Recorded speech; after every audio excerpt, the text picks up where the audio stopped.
ตลาดส้นล่วงเด้อ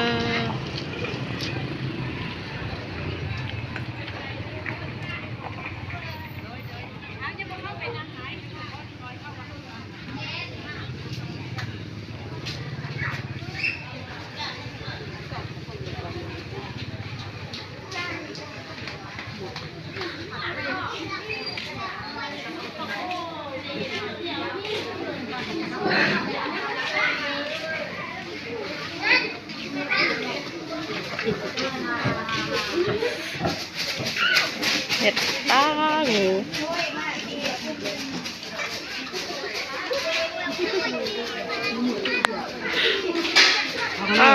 เดี๋ยวไล่แถววานเอาเครื่องซ่อนเนาะแต่ตัวน้อยเนาะมันนี้ไปซ่อนอยู่กองขั้วน้ำขามนี่กองขั้วรถไฟนี่แหละท่านหลาเครื่องซ่อนความเป็นตาหน้าแสบจะเร็ว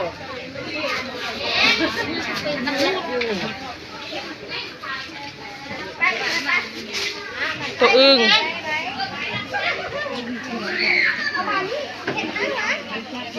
ปูห้วยปูแปง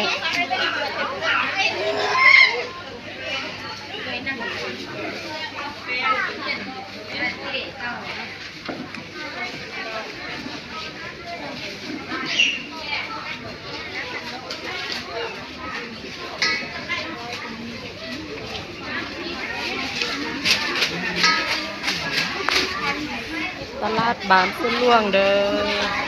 ค่ายผักค่ายปูค่ายปลาอาหารธรรมศาสตร์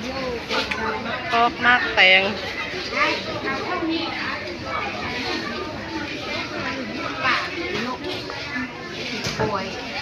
ทำไมจะว่าไง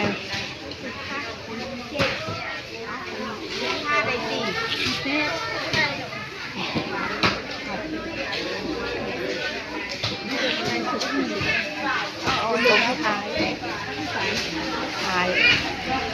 ให้อายเพราะมัน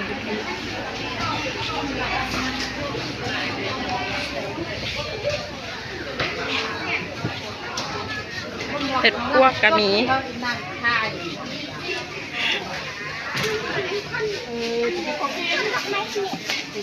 ผักกูดกับผักกูดธรรมศาสตร์เนาะ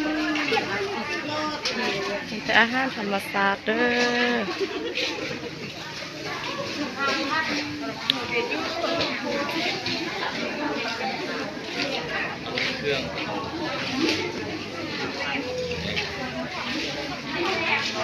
ตัวอึ้งมีทั้งตัวเป็นตัวตาย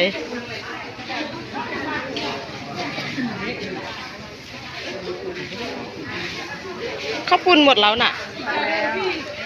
มาทันสำเนาะไปมาซื้อข้าวปุ้น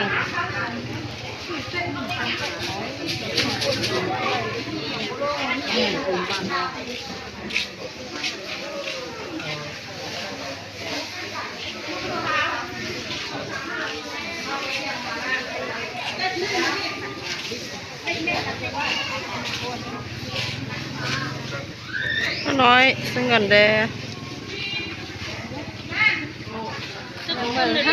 มาแล้วเว้ย